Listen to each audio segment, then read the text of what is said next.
Hello दोस्तों, नमस्कार। बात कर लेते हैं आज के दिन भर की सारी बड़ी खबरों की, जहां सबसे पहले आपको बताएंगे दोस्तों ट्रंप और मोदी जी की क्या होने वाली है फिर मुलाकात, बन रहे हैं उनके मीटिंग के आसार। दोस्तों बताएंगे इजिप्ट के राष्ट्रपति ने भेजा गाजा शांति शिखर सम्मेलन के लिए प्रधानमंत्री नरेंद्र मोदी जी को निमंत्रण। बताएंगे जहाँ एक तरफ डोनाल्ड ट्रंप दुनिया के सामने क्लेम कर रहे हैं कि शांति करवाने में उनका अहम रोल है, तो फिर प्रधानमंत्री मोदी जी को क्यों भेजा गया ये न्योता, बड़ी जानकारी बताएंगे दोस्तों। साथ ही साथ बताएंगे अफगानी हमले के बाद दुम दबाकर भागे पाकिस्तानी सैनिक, वीडियो हो गया वायरल जिसमें क्लियर दिखाई दे रहा है दोस्तों अफगानी लड़ाकों को देखकर पाकिस्तानी सैनिक दुम दबाकर भागते नजर आ रहे हैं, जिसकी किरकिरी दोस्तों पाकिस्तान के लोगों ने ही कर दी। तो वहीं अफगानी लड़ाकों ने दावा किया कि उन्होंने 58 पाकिस्तानी सैनिकों को मौत के घाट उतारा, जिसके बाद अब पाकिस्तान ने भी बड़ा दावा कर दिया है दोस्तों अफगानी लड़ाकों को मारने को लेकर। साथ में शहबाज शरीफ ने धमकी भी दे दी अफगानिस्तान को। तो वहीं अमेरिका ने चीन पर लगाया 100% टैरिफ, जिसके बाद चीन ने भी दे दिया अमेरिका को धमकी कि हमको मत डराओ, टैरिफ की चेतावनी देकर हम तुम्हारे टैरिफ से डरने वाले नहीं हैं। तो वहीं अब जब मोहम्मद यूनुस को सताया कुर्सी जाने का खतरा, तो प्रधानमंत्री नरेंद्र मोदी जी से उनने कर दी ये मिन्नतें। बताएंगे क्या कहा, क्या रिक्वेस्ट किया पीएम मोदी जी से बांग्लादेश की अंतरिम सरकार के मुखिया मोहम्मद यूनुस ने। तो वहीं दोस्तों बिहार चुनाव को लेकर एनडीए का सीट बंटवारे का प्रोसेस कंप्लीट हो गया। बताएंगे किस पार्टी ने मारी बाजी, किस किस पार्टी को कितनी सीटें दी गई है और कहां सीटें दी गई हैं। वहीं आपको बताएंगे अखिलेश यादव ने योगी जी पर कर दी बड़ी हिमाकत। दोस्तों बता दिया योगी जी को घुसपैठिया वापस भेजने की कर दी मांग। दोस्तों आज एक से एक बेहतरीन खबरें बताने वाले हैं, बस आप वीडियो के लास्ट तक बने रहिएगा। और खबरों में आगे बढ़ने से पहले अपने भारत देश की बढ़ती साख और बढ़ती ताकत का दिल से समर्थन करते हैं तो वीडियो को लाइक करके, चैनल को सब्सक्राइब करके, बेल आइकन दबा के कमेंट में जय हिंद कह दीजिएगा। बात कर लेते हैं पहली सबसे बड़ी खबर की, जहां अमेरिकी राष्ट्रपति डोनाल्ड ट्रंप और प्रधानमंत्री मोदी जी की मुलाकात एक बार फिर होने के आसार हैं दोस्तों, क्योंकि इजिप्ट ने प्रधानमंत्री नरेंद्र मोदी जी को गाजा शांति समझौते के लिए होने वाले शिखर सम्मेलन का निमंत्रण भेज दिया है। उन्होंने पर्सनली प्रधानमंत्री नरेंद्र मोदी जी को ये निमंत्रण भेजा है। मिस्र के राष्ट्रपति फराह अल सीसी ने इन्विटेशन दिया है और शिखर सम्मेलन शर्म अल शेख शहर में आज यानी 13 अक्टूबर को होने वाला है, जिसमें दुनिया भर के 20 देश हिस्सा लेंगे और इसमें गाजा शांति समझौते पर ऑफिशियल साइन होने हैं। जी हां, साथ ही ऑफिशियल घोषणा होनी है, लेकिन अभी तक दोस्तों ये क्लियर नहीं हो पाया है, स्पष्ट नहीं हो पाया है कि प्रधानमंत्री नरेंद्र मोदी जी इस सम्मेलन में शामिल होंगे भी या नहीं होंगे। लेकिन अभी तक जानकारी ये सामने आई है कि भारत ने पहले ही तय कर दिया था कि भारत की ओर से सम्मेलन में विदेश राज्य मंत्री कीर्तिवर्धन सिंह मिश्र तो जाएंगे ही जाएंगे, लेकिन पीएम नरेंद्र मोदी जी को लेकर अभी कोई कंफर्मेशन नहीं है दोस्तों। वो जा भी सकते हैं, वो नहीं भी जा सकते, लेकिन ये इन्विटेशन दोस्तों सीधे प्रधानमंत्री नरेंद्र मोदी जी को पर्सनली भेजा गया है, क्योंकि भारत के इजराइल और फलस्तीन दोनों के साथ अच्छे रिश्ते हैं, संबंध हैं। वहीं भारत जो है वो शांति का समर्थक है, इसीलिए सम्मेलन में भारत की मौजूदगी बहुत ज्यादा महत्वपूर्ण मानी जा रही है। दोस्तों आपको बता दें कि इजराइल और हमास की जंग रुकवाने के लिए गाजा में शांति स्थापना के लिए राष्ट्रपति ट्रंप ने गाजा शांति योजना बनाई है। इसमें युद्ध विराम, गाजा की आजादी और पुनर्गठन के लिए 20 प्रस्ताव रखे गए हैं, जिन पर इजराइल और हमास दोनों ने सहमति जता दी है। इजिप्ट में दोनों पक्षों में पहले चरण की शांति वार्ता हो चुकी है और पहले चरण के नियम लागू भी हो चुके हैं, जिसके तहत युद्ध विराम हो चुका है। इजराइल ने गाजा से अपनी सेना वापस बुला ली है, फलस्तीनी बंधकों को रिहा कर दिया गया है, लेकिन अब हमास पीछे हट रहा है क्योंकि उसे हथियार डालने और गाजा छोड़कर जाने का प्रस्ताव मंजूर नहीं है।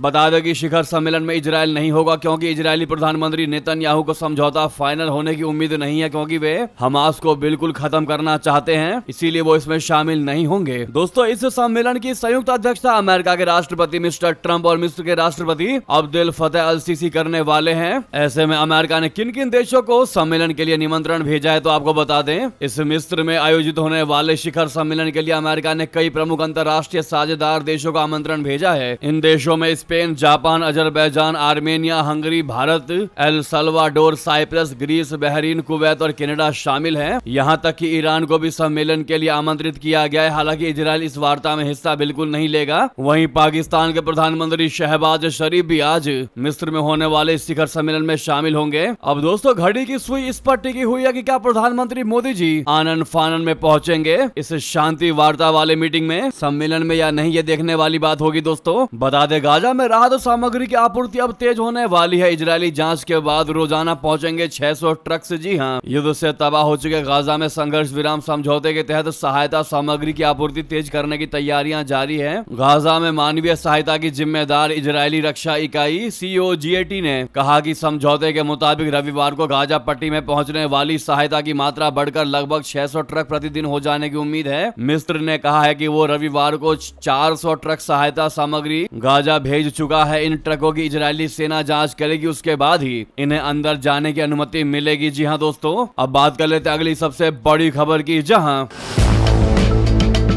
अफगानी हमले के बाद दुम दबाकर भागे पाकिस्तानी सैनिक। सामने आया वीडियो दोस्तों। पाकिस्तान और अफगानिस्तान की सीमा पर तनाव लगातार बढ़ता जा रहा है। अफगानिस्तान के लड़ाकों ने पाकिस्तान की सीमा पर हमला कर दिया। इस हमले में 58 पाकिस्तानी सैनिकों के कथित तौर पर मारे जाने की खबर सामने आ रही है। वहीं इस दौरान एक वीडियो भी सामने आया है जिसमें क्लियरली देखा जा सकता है अफगानिस्तान के लड़ाकों ने पाकिस्तान की पोस्ट पर कब्जा जमा लिया है और पाकिस्तानी सैनिक अपनी पोस्ट छोड़कर दुम दबाकर भागते नजर आ रहे हैं। इस वीडियो के जारी होने के बाद, वायरल होने के बाद पाकिस्तान की जनता ही पाकिस्तानी आर्मी को घेर रही है। वहीं अफगानी लड़ाकों ने 7 पाकिस्तानी सैनिकों को जिंदा पकड़ा है दोस्तों, और अफगान आर्मी ने बड़ी तादाद में पोस्ट से पाकिस्तानी सैनिकों के हथियारों को भी जब्त कर लिया है। इस झड़प के पीछे की वजह TTP को बताया जा रहा है। पाकिस्तान का आरोप है कि काबुल TTP को पनाह दे रहा है, लेकिन अफगानिस्तान ने इससे साफ इनकार किया है। इस बीच खबर यह भी है कि अमेरिकी हथियारों का इस्तेमाल कर रहे हैं दोस्तों अफगानिस्तान के ये लड़ाके। दरअसल 2021 में जब अमेरिका की सेना अफगानिस्तान छोड़कर गई थी, तब वो अपने पीछे हथियारों का जखीरा छोड़ गई थी।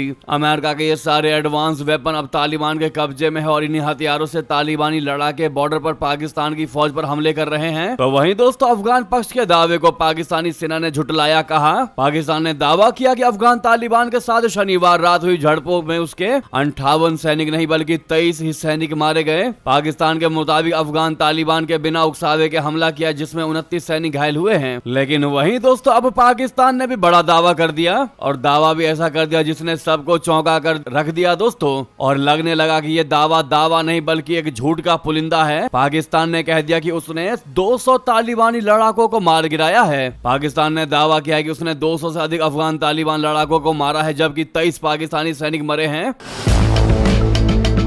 वहीं भारत दौरे पर आए अफगान विदेश मंत्री आमिर खान मुत्ताकी ने कह दिया कि अफगानिस्तान क्षेत्र में शांति चाहता है, लेकिन अगर शांति प्रयास सफल नहीं होते हैं तो हमारे पास दूसरे विकल्प भी मौजूद है। जी हां, हमारे दरवाजे बातचीत के लिए हमेशा खुले हैं, लेकिन अगर ऐसा नहीं हुआ तो दूसरा विकल्प भी हम अपनाएंगे। वहीं शहबाज शरीफ ने पाकिस्तानी सशस्त्र बलों की मजबूत और प्रभावी जवाबी कार्रवाई करने के लिए सराहना करते हुए पाकिस्तानी सेना की देश की सीमाओं की रक्षा करने के लिए उन्हें पेशेवर रवैये पर भी सराहना की। शहबाज शरीफ ने कहा कि हमें अपने सशस्त्र बलों के पेशेवर रवैये पर बहुत गर्व है। फील्ड मार्शल सैयद आसिम मुनीर के साहसिक नेतृत्व में पाकिस्तानी सेना ने न सिर्फ अफगानिस्तान की आक्रामकता का दृढ़ता से करारा जवाब दिया, बल्कि उनकी कई चौकियों को तबाह कर दिया, जिससे उन्हें पीछे हटना पड़ा। ये कहना है दोस्तों शहबाज का। शहबाज शरीफ ने आगे कहा कि पाकिस्तान की रक्षा पर कोई समझौता नहीं होगा। अगर आगे कुछ होता है तो मुंह तोड़ जवाब दिया जाएगा। हर आक्रामकता का जवाब मजबूती और प्रभावशाली तरीके के साथ दिया जाएगा। दोस्तों पाकिस्तान की बौखलाहट एक चीज और से बढ़ गई है, और वो ये है कि भारत आए अफगानिस्तान के विदेश मंत्री आमिर खान मुत्ताकी ने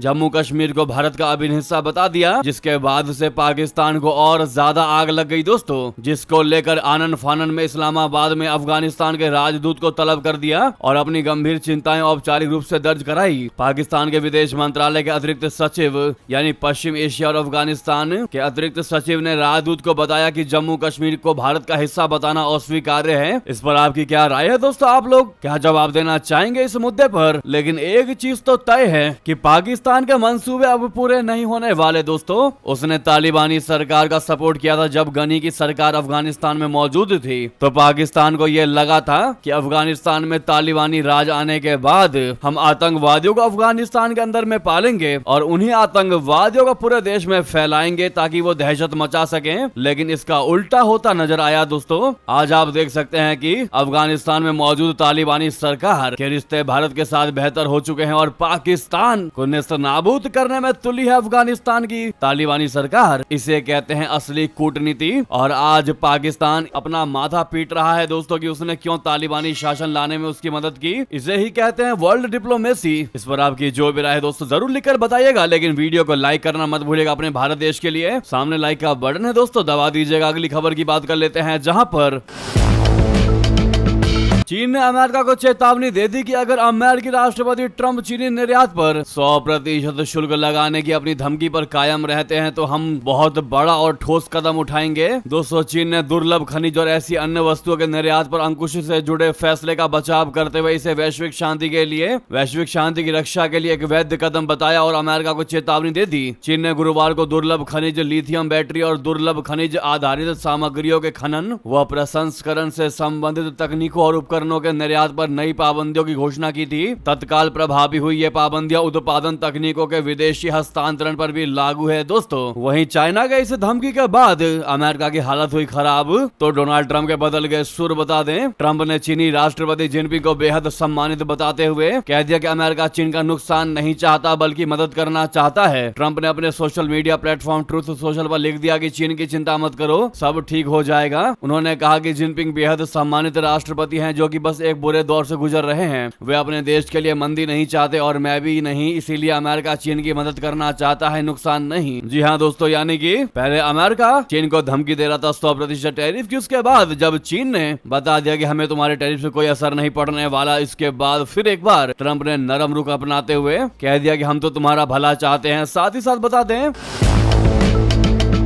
बांग्लादेश की पूर्व पीएम शेख हसीना के खिलाफ 2024 में छात्रों ने सड़कों पर उतरकर हिंसक प्रदर्शन किया था, जिसके चलते शेख हसीना को बांग्लादेश की सत्ता से बेदखल होकर भारत आना पड़ा था। शेख हसीना को राजनीतिक संरक्षण देने पर बांग्लादेश के मुख्य सलाहकार मोहम्मद यूनुस ने अब एक टीवी चैनल को दिए इंटरव्यू में आपत्ति जता दी। दोस्तों, मोहम्मद यूनुस की तरफ से भारत के प्रधानमंत्री नरेंद्र मोदी जी को लेकर भी बड़ा दावा कर दिया। मोहम्मद यूनुस की तरफ से इंटरव्यू में शेख हसीना को दूसरे देश खासकर भारत से मिल रहे राजनीतिक संरक्षण पर चिंता जाहिर कर दी। साथ ही मोहम्मद यूनुस ने यह भी कहा कि विदेशी ताकतें शेख हसीना की बांग्लादेश की राजनीति में वापसी करवाने की कोशिश कर रही हैं। मोहम्मद यूनुस के मुताबिक ये वो देश है जिन्होंने पहले भी शेख हसीना की मदद की है। वहीं बांग्लादेश के मुख्य सलाहकार यूनुस का ये बयान प्रधानमंत्री नरेंद्र मोदी की वजह से भी अहम हो चला है। मोहम्मद यूनुस ने भारत के प्रधानमंत्री का नाम लेते हुए कहा कि नरेंद्र मोदी से मैंने कई बार आग्रह किया है कि वो शेख हसीना को भारत में रहते हुए राजनीतिक बयानबाजी करने से रोके। इसके जवाब में पीएम मोदी ने यूनुस से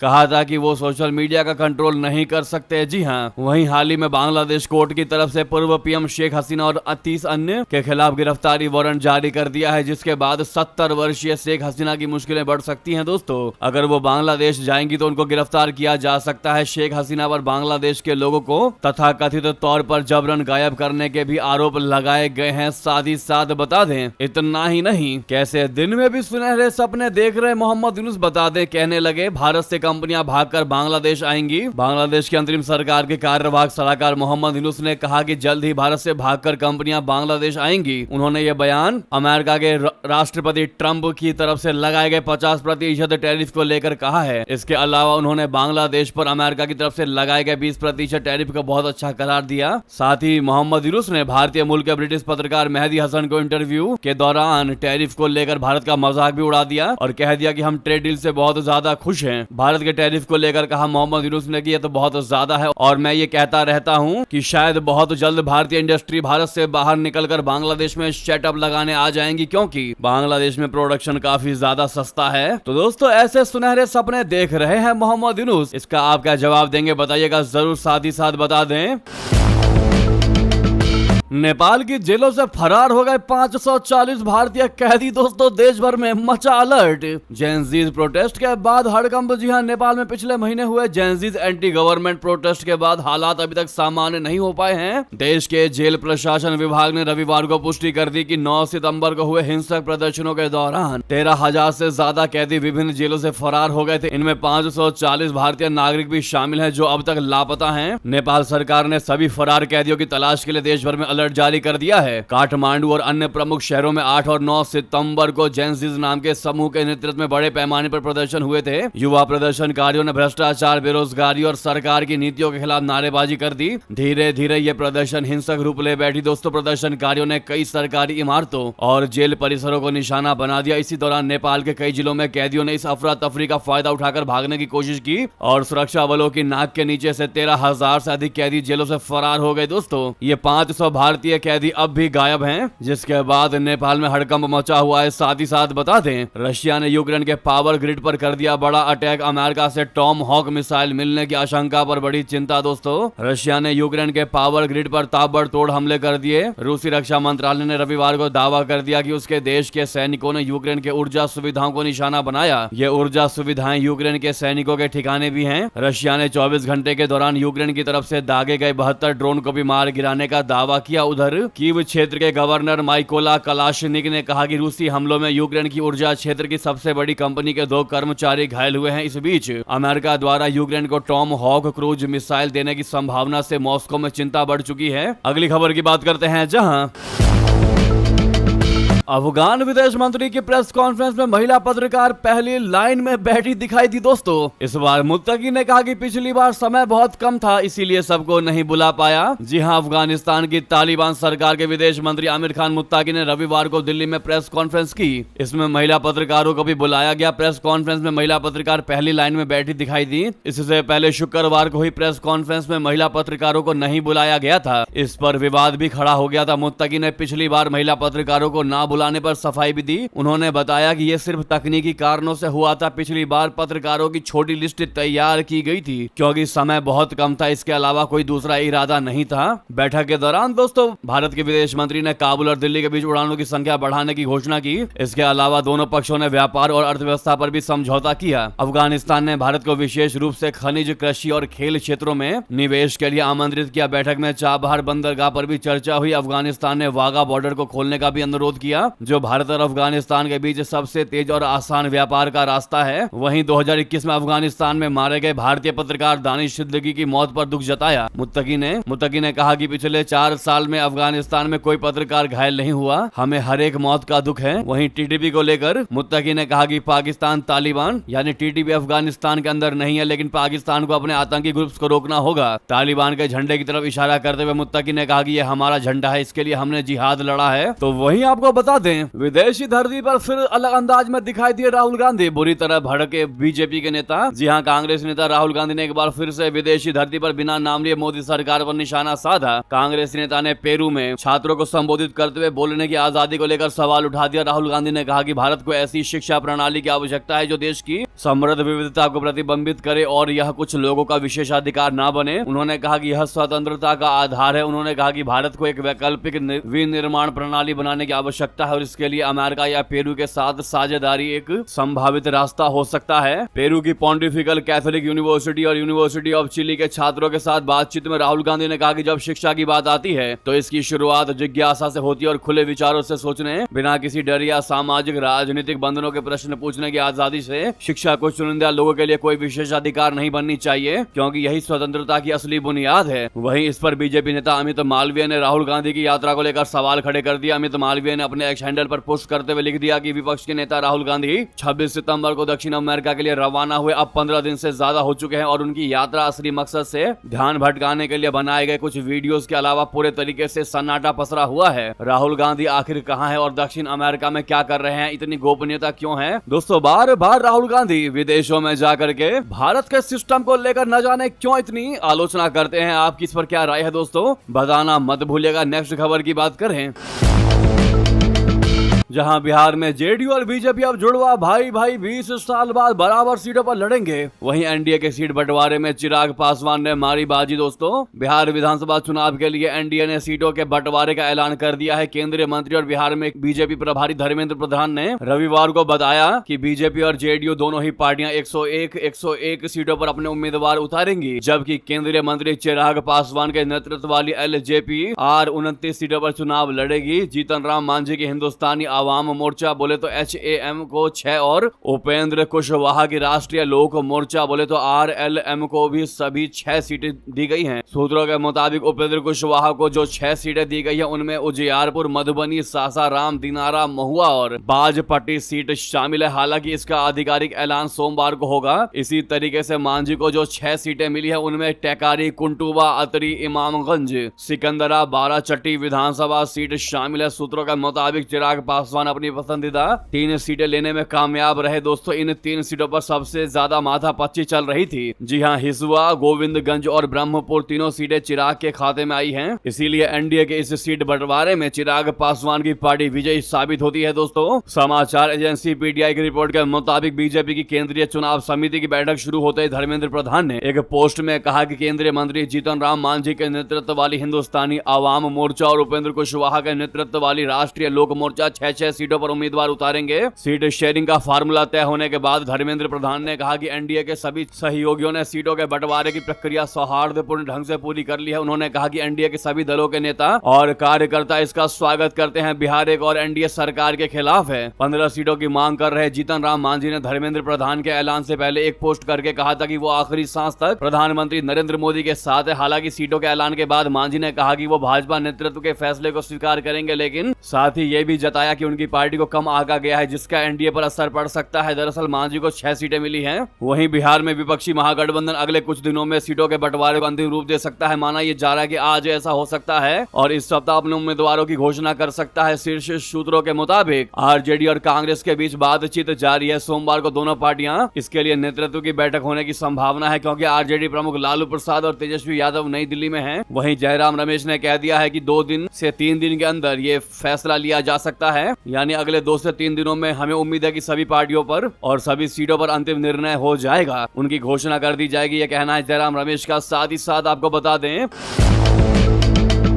अखिलेश यादव ने योगी आदित्यनाथ जी को बता दिया घुसपैठिया कह दिया, वापस भेज देना चाहिए। जी हां, बता दें समाजवादी पार्टी प्रमुख अखिलेश यादव ने रविवार को उत्तर प्रदेश के मुख्यमंत्री योगी आदित्यनाथ जी की तुलना घुसपैठिया से करते हुए कह दिया कि वो उत्तराखंड से हैं और उन्हें राज्य वापस भेज दिया जाना चाहिए। यादव ने समाजवाद के प्रणेता राम मनोहर लोहिया की पुण्यतिथि के अवसर पर रविवार को लखनऊ के लोहिया पार्क में संवाददाताओं से कह दिया कि भाजपा के पास झूठे आंकड़े हैं। उन्होंने कहा कि अगर उनके आंकड़ों पर भरोसा किया जाए तो आदमी भटक जाएगा। यादव ने दावा किया कि जो लोग पलायन के आंकड़े दे रहे हैं हमारे उत्तर प्रदेश में भी घुसपैठिए हैं। मुख्यमंत्री उत्तराखंड से हैं, हम चाहते हैं कि उन्हें उत्तराखंड भेजा जाए। वो अकेले घुसपैठिए नहीं है बल्कि विचारधारा के लिहाज से भी घुसपैठिए हैं। योगी आदित्यनाथ भाजपा के सदस्य नहीं थे बल्कि किसी और पार्टी के सदस्य थे, तो इन घुसपैठियों को कब हटाया जाएगा, यानी ऐसी बयानबाजी की है दोस्तों योगी आदित्यनाथ जी को लेकर अखिलेश यादव ने। क्या है आपकी राय दोस्तों, क्या है आपका जवाब, जरूर लिखकर बताएगा। साथ ही साथ बता दें एक राज्य की सीएम होने के नाते दोस्तों आखिर कैसे ऐसा बयान दे सकती है ममता बनर्जी। उन्होंने कह दिया कि लड़कियों को रात में नहीं जाने देना चाहिए बाहर। जी हां, गैंग रेप केस में ममता बनर्जी का यह विवादित बयान दोस्तों फिर एक बार बंगाली जनता में रोष पैदा कर रहा है। बता दें पश्चिम बंगाल में मेडिकल की छात्रा के साथ हुए गैंग रेप के मामले के बाद मुख्यमंत्री ममता बनर्जी ने रविवार को विवादित बयान दे दिया। उन्होंने कह दिया कि लड़कियों को रात में बाहर नहीं जाने देना चाहिए। पश्चिम बंगाल के पश्चिम बर्धमान जिले के निजी मेडिकल कॉलेज की छात्रा से गैंग रेप का मामला सामने आया था। लड़की ओडिशा की रहने वाली है और रात में अपने दोस्त के साथ डिनर के लिए गई थी, जिसके बाद अचानक से 3 अज्ञात लोग वहां पहुंच गए और मेडिकल कॉलेज के कैंपस के पास उसके साथ बलात्कार किया। मामले के वक्त लड़की का दोस्त घटना स्थल से फरार हो गया था। इस मामले में पुलिस ने रविवार को 3 लोगों को गिरफ्तार किया है। पुलिस ने इस घटना में संदिग्ध भूमिका के कारण एक अन्य व्यक्ति को भी हिरासत में ले लिया। तो वहीं दोस्तों सीएम ममता बनर्जी के इस बयान पर आरजीकर मामले की पीड़िता के पिता ने कहा कि फतवा जारी कर दे कि लड़कियां घर से बाहर ना निकले। आरजीकर मामले की पीड़ित के पिता ने कहा कि मुख्यमंत्री ममता बनर्जी ने अच्छी बातें कही, तो क्यों ना वो आज रात ही एक फतवा जारी कर दे कि कल सुबह से कोई भी लड़की घर से बाहर ना निकले। अगर लड़कियां घर से बाहर नहीं निकलेंगी तब कोई घटना नहीं होगी। उन्होंने कहा कि अगर सीएम ममता बनर्जी अपना काम ठीक से नहीं कर सकती तो उन्हें इस्तीफा दे देना चाहिए। वाकई में दोस्तों एक सीएम होने के नाते इस प्रकार का बयान कहीं से कहीं तक ठीक नहीं, क्योंकि आपको जनता ने सीएम बनाया है इसलिए ताकि आप राज्य को मजबूत बनाएं, राज्य को ऐसा करे कि कोई भी नागरिक किसी भी क्षण किसी भी समय निकले तो वो अपने आप को सुरक्षित महसूस करे। लेकिन आप सीएम होकर के ही जब ऐसी बातें कह रही हैं कि लड़कियों को रात में नहीं निकलना चाहिए बाहर, तो फिर ये आपके सीएम होने का क्या फायदा, ऐसे में तो इस्तीफा दे ही देना चाहिए। हालांकि दोस्तों आप सभी की क्या राय है ममता बनर्जी के इस ऐसे बेबुनियाद बयान पर, अपनी राय देना बिल्कुल मत भूलिएगा दोस्तों। लगे हाथों इस वीडियो को लाइक करके, चैनल को सब्सक्राइब करके, बेल आइकन दबा के कमेंट में जय हिंद कहना मत भूलिएगा। लगे हाथों शेयर भी कर दीजिएगा जहां पर भी आपका ग्रुप हो दोस्तों, चाहे वो व्हाट्सएप ग्रुप हो, एक्स ग्रुप या फेसबुक ग्रुप हो, शेयर जरूर करिएगा दोस्तों, आप सभी से रिक्वेस्ट है। तो मिलते हैं अगली बड़ी खबर में, तब तक के लिए बहुत बहुत धन्यवाद, बहुत बहुत आभार। जय हिंद, जय भारत, आपका दिन शुभ हो।